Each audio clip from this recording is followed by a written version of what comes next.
So, before we even get started, if you have any questions, you are able to put your question on the Jamboard, and your questions will be answered at the end of the presentation. Alright, so the overview. This equity audit will discuss the importance of furthering teachers' education, the experiences, as well as the representation of teachers and students. Alright, so if you don't know what an equity audit is, an equity audit is based for it is a leadership tool that is looking to see how can we remove programmatic barriers, as well as to assess our opportunity for our students to receive equitable and an excellent education.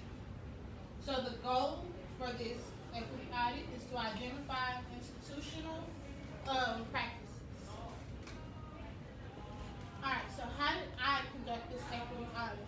So the TA at the end of each school year collects information and places it into a report called the TAPR, which is the Texas Academic Performance Report.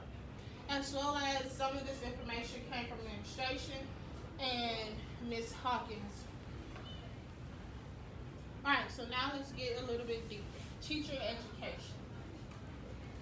Teachers education at Hamburg Middle School, we have 1% of no degree teachers. We have 69.1% of bachelors, and then we have 21.9% with masters. Currently at Hamburg, we do not have any degrees, any doctoral degrees, and if we compare our percentages to the district, we're not that far behind. Alright, why does teacher education matter? Teacher education matters due to the opportunities being gained from when you further your education, and then how that would assist that teacher that has had an advanced degree be able to mentor their peers. Alright, so based on degrees of advanced degrees, most teachers are found in positions of reading specialists, math interventions, school counselors, our dyslexic specialists, the CTE and college and career readiness, and as well as content leads. So, how does those factors regarding teacher education affect or benefit our students? So, mostly behind teacher education, it mostly benefits our students by allowing them to bring new, innovative, and new strategies that are being taught in college to the school as well as the district to further our students' exposure and experience and education. Now we'll look at teacher experiences. So on these slides, you will see basically how many years have teachers at Hamburg been teaching, and then how many years have they been at Hamburg. Alright, so we have 19.1% that are beginning teachers, 39.2% that are from their first year to 5 years of experience, and then we have 6 to 10 years experience is 15.6%, and then 11 to 20 years experience is 14.6%. I want you all to notice that data for from first year to 5 years experience, that is the highest percentage that we have out of all experiences of teachers. We are not that higher than the district, but we are higher in the first to 5 years for experience. So let's dig a little bit more deeper. If you notice that Hamburg does a great job with spreading out the experiences, at least each content area either have someone that's been here for 11, 20 years or over 20 years experience in each content area. So Hamburg does a really, really good job of spreading out their experiences and not just having oh, so they have a doctor's degree or a master's degree, they have to just be in this content area. So how does those factors affect or benefit our students? So the data indicate that Hambrick Middle School recruits mainly and target beginning teachers either in their first to 5 years.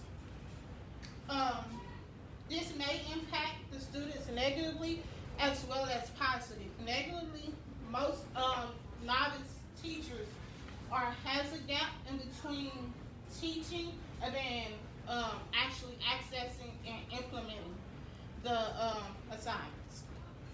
And then those veteran teachers believe that they have the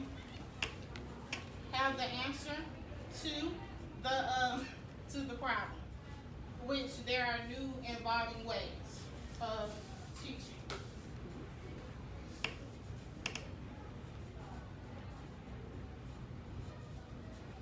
All right, so how?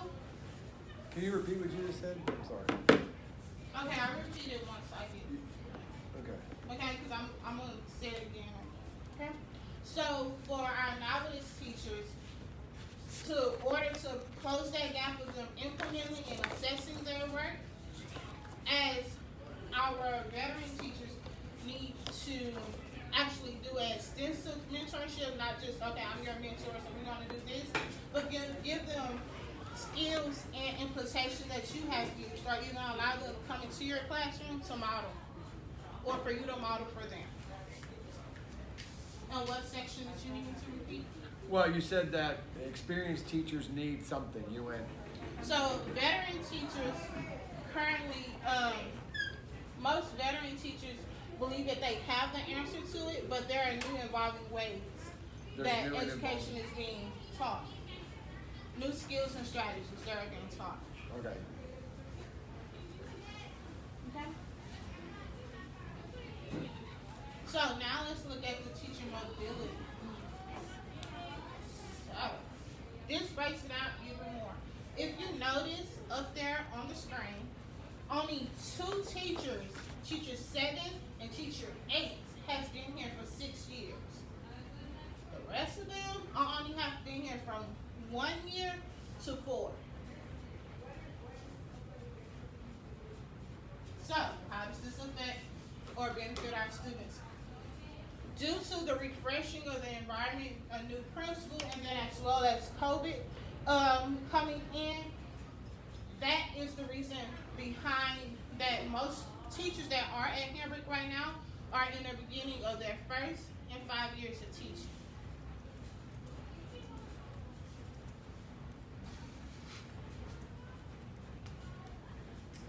So how can we support these teachers, these new teachers, our beginning teachers, as well as our teachers that's been here between the first and 5 years, by giving them opportunity as well as support for all, and the way that we will be able to find out what goals do they have for education.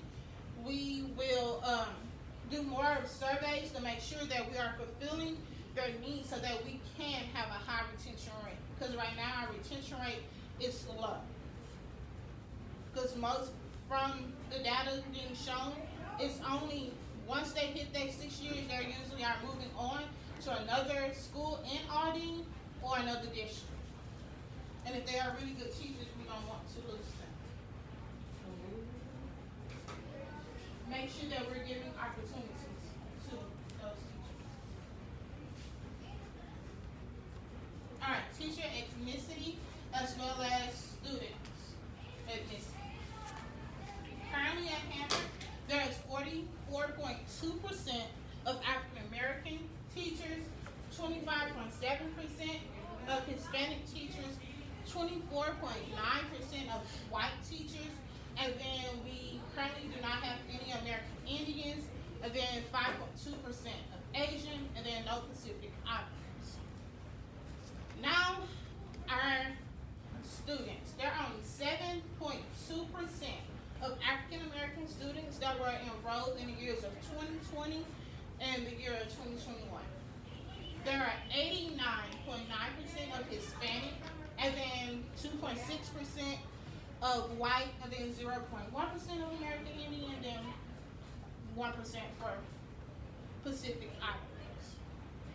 So just looking at this data, it doesn't seem as if our students have a great number of representation, but if you look around inside of the school, each student has at least one person that represents their culture or very similar.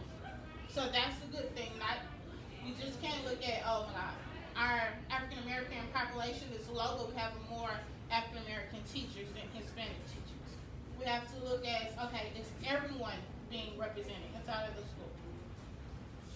And causes for this is because of the community that we are in. This is more of a Hispanic community, so that's why our Hispanic numbers are high.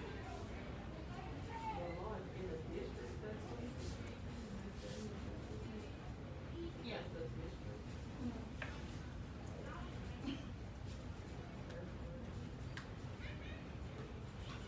So how does that affect or benefit our students? I already spoke on it, that they do have representation, but it could get better so that could be more of an even ground. But because we aren't in a Hispanic community, there mostly will be Hispanic students at this school. All right, now I'm on part 2. All right, programmatic equity.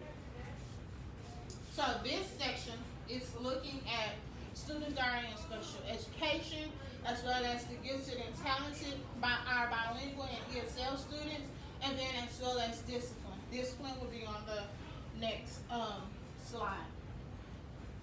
So for our school population is 5.8 African American students, and then for special education, majority of our African American students are in special education. And then we have 91.5% of Hispanic students for the school population, and then 88.1% is in special education. And then for white, our school population is 2.0, and then our percentage of special education is 5.9%. So the difference is huh? I was gonna ask that if the population's 2, how is it populated? Yeah, well, if the population of white is 2%, how is the special education 5.9?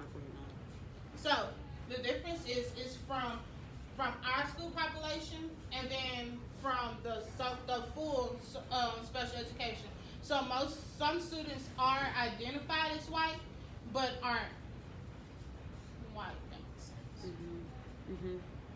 So that's why our special education is higher, and for the white people, for the white population. Okay? And then for our gifted and talented, it is 65% that are for our school population, and then 6.21% is in gifted and talented. We have 956 Hispanic students from last year's data, and 91.32%, and that goes back to the point of majority of our students are Hispanic. And then the enrollment for bilingual and ESL education, it is 432. So, And then our percentage is 38%, and then our district percentage is 38.5%. And according to the state, it's 21%. I'm confused by that. I'm sorry. There's 956 Hispanic students. And only 432 are under the ESL and bilingual enrollment. Right, no, but 956 are in the gifted and talented, correct? No, that's the school population. 956, we have 956 students in total that are Hispanic, and only 91.31%. Oh, that's our school right here. Yes, we're looking at our school. Oh, not the okay. district. And 91% of our students are gifted and talented? Yes. That's adding 6, as well as 6th grade, 7th grade, and 8th grade. And it's not just they're in gifted talent, but they also are in honors. They might get honors credits They as have well. honor sixth grade math and honor 91% of our seventh grade math. students It needs to say that 91% of our gifted and talented students are Hispanic. are, okay. I think that's what. Okay, yeah, okay. Yeah, you're right, I'm sorry. Alright. So for our discipline, African Americans 134. For office referrals, and then 37 are in-school suspensions, which is also known as SAC, and then out of school suspension was only 6, and that was from last year. So that was during the COVID times, and that was, and those numbers are a little bit high, but not that urgent. And then for Hispanics, it was 835 office referrals, and then 301 out of the 835 had in-school suspension, and then 85 out-of-school suspension.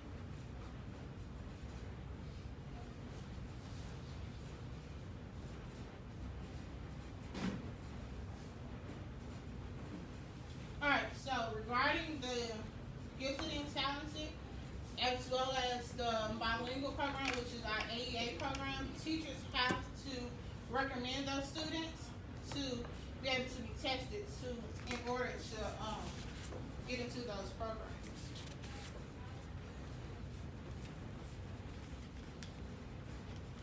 And then regarding, let me go back.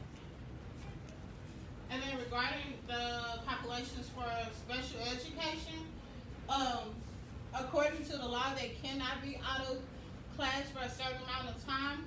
So for in-school suspension, their in-school suspension may be low because they can't be outside of the classroom for a certain amount of time. They can't, I believe, miss 3 instructional days. Yeah, and a total of 10 for the whole School year. Yeah. Alright, achievement equity. Alright, for our achievement equity, this part is just showing what can we do better or what we've already started already. So, for school factors, they ensure that Hambrick ensures that all students' cultures are represented in the program or by staff members and have a cultural safe space where students can succeed in their learning. And then for teachers, it's basically just speaking on how we turn in our lesson plans on Friday, make sure we arrive to work before 8:20 to be able to be prepared and to receive our students, and then make sure that all students are respected and have equality in experiencing, and that teacher fulfills the gaps with experiences. And then our student factor, use activities that gain students' interest, would allow them to express themselves or help them be exposed to leadership skills, whether after or before school, which meaning the activity can be before school or after school, and then giving the students options that they can build from where they are, teaching them how to deal with specific issues they may come, whether from home life or school, and creating a great citizen. And then family factors is basically just making them feel comfortable with the school so that they will be able to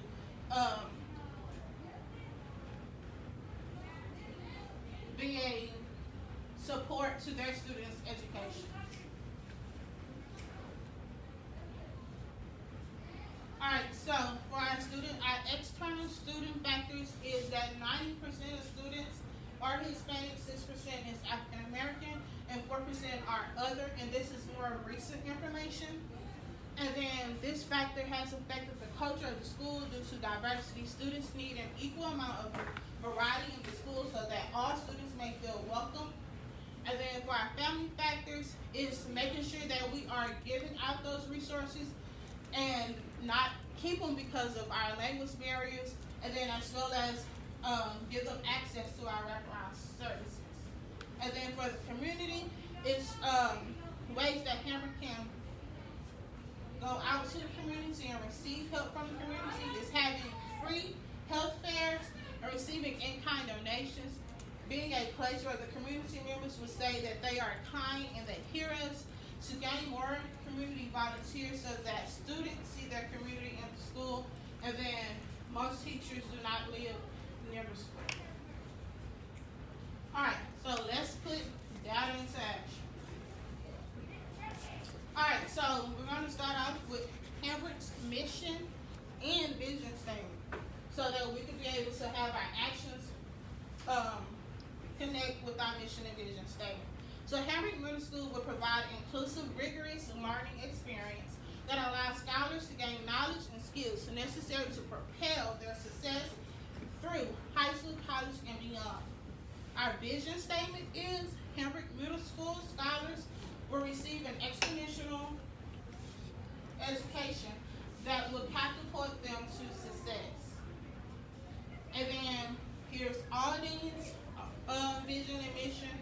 All Aldine students will receive a dynamic and unparalleled education that guarantees choices and opportunities today and in the future. And then our Aldine's mission is Aldine ISD will provide a rigorous and enriching education experience that prepares every student for success in college, career, and life. So basically, Hambrick's mission statement, Aldine mission statement is aligned. Alright, action plan. So, the two issues that I looked into to find resources and solutions for are teachers receiving training without being equipped to implement the skill into their classrooms. And then the second is administration lack the noticing of how all populations are different and how to assist teachers with assessing data. Alright, so these are the components that I looked into. So leadership, the school culture, professional development, observation and feedback, data-driven decision making, inclusive curriculum, and then stakeholder engagement.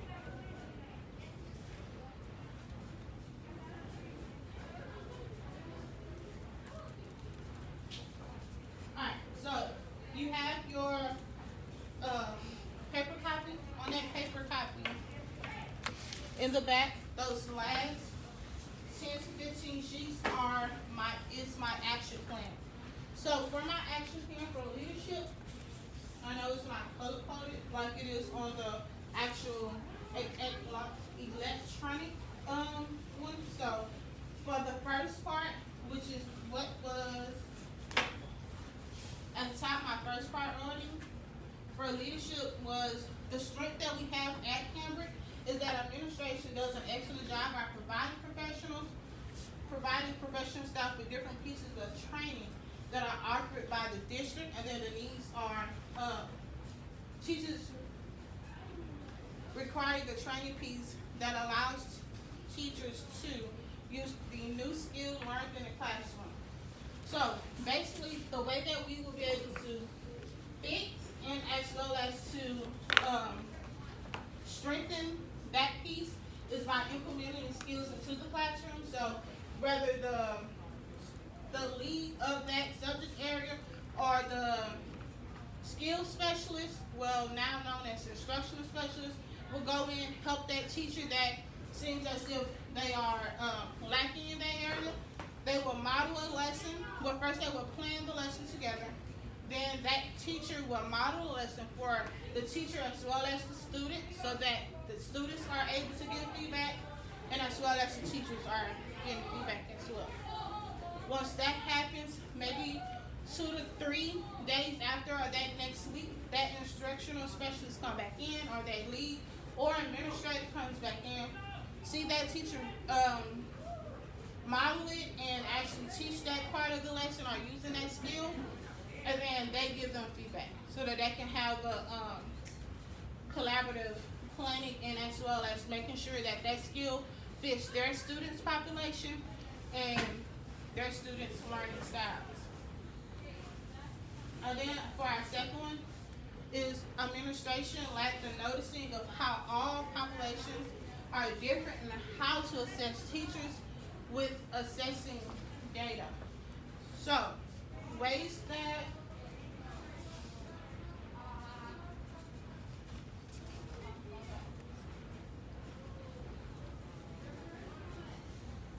Okay, so these are some resources for that second one.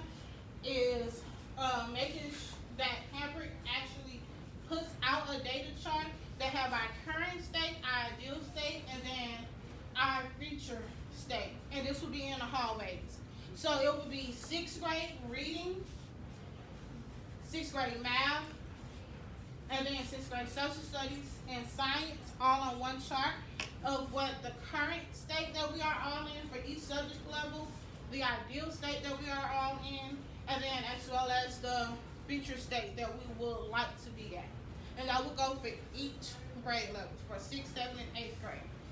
I believe that this chart, that everyone will be able to see it, even our visitors that we have coming in, will be able to see it and make that conversation about, okay, so how do you all believe that you will achieve this goal? And it will also allow the students to see how well they are doing, because they are the ones who make up our data.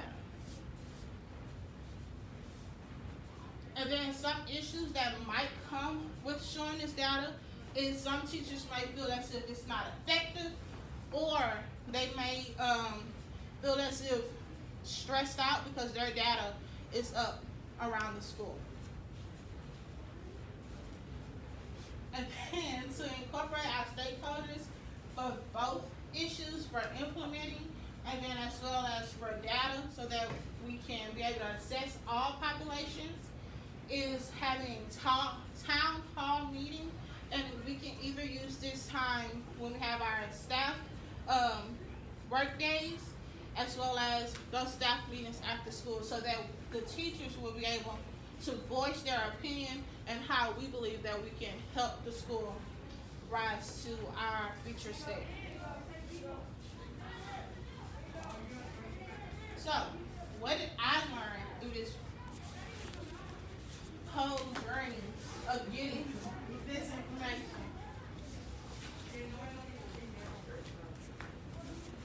While conducting the equity audit, I have gained so much information on how to contain and internalize data.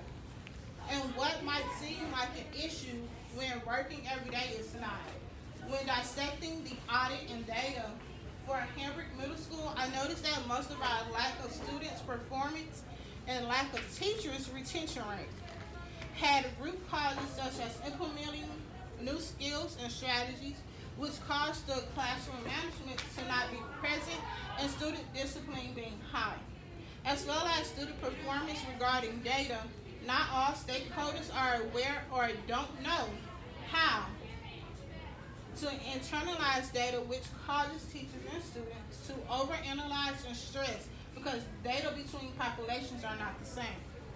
The equity audit has assisted me with the routine I will need when my school opens, and has given me an idea of how often I will perform one at Joe's Elementary. And how Joe's Elementary will incorporate its funding for 2024 through 2025. Also, it has enlightened me on how schools truly get their ratings for the school, and how the structure of the school should change to better be scored every year. Even if the school is A+ school, you continue to have an area where the school can grow. So, that's what I learned. I learned that when you're walking around, basically when you're in the presence of the school, the issues that you believe is issues not there. But once you look at data, the numbers will never lie. So once you look at the data, it actually shows. All right, so let's look at our questions. So Ms. Wright can't see, so she needs to zoom in. Yeah, I thought about that too. There's one, right? One teacher without a degree? Yeah. I was curious about that, but I realized that's not something you can like disclose. Oh no, I can tell you. So the teacher that does not have a degree is either seeking their associate's degree or a master's degree. So it's either they have their associate's degree or they're seeking their master's or associate's degree. I see. I thought you needed more than an associate's degree. So for associate's degree, as a paraprofessional, you need associates. Yeah. Okay, so you did have paras focused Yes. on. Okay, Oh, now that okay. explains. So it. as, yeah. And majority of our paraprofessionals are in training to be able to get their bachelor's so that they can be teachers. You took the classroom. Yes. And for sure, I know which teacher it was from last year. And I believe he teaches somewhere else. Okay, what was the other question? Oh, there weren't really other questions. They were more like comments. How were you able to put questions? I'm sorry. Like the login? On the jam board. I can't even like, go ahead. I couldn't get on the jam board. It was jammed.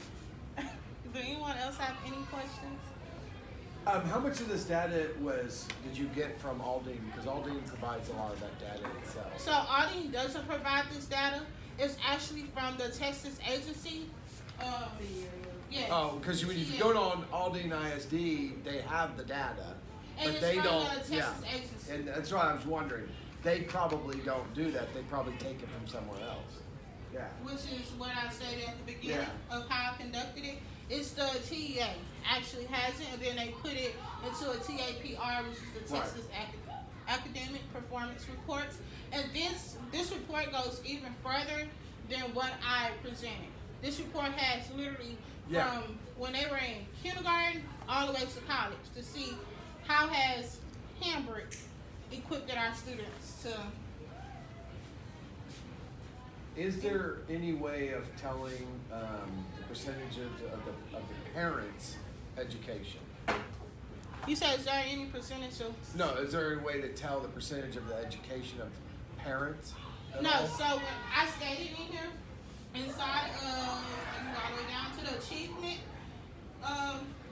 equity part of it, to where, right there, where it says family factors like external, is not to allow the language barriers, or basically, or as well as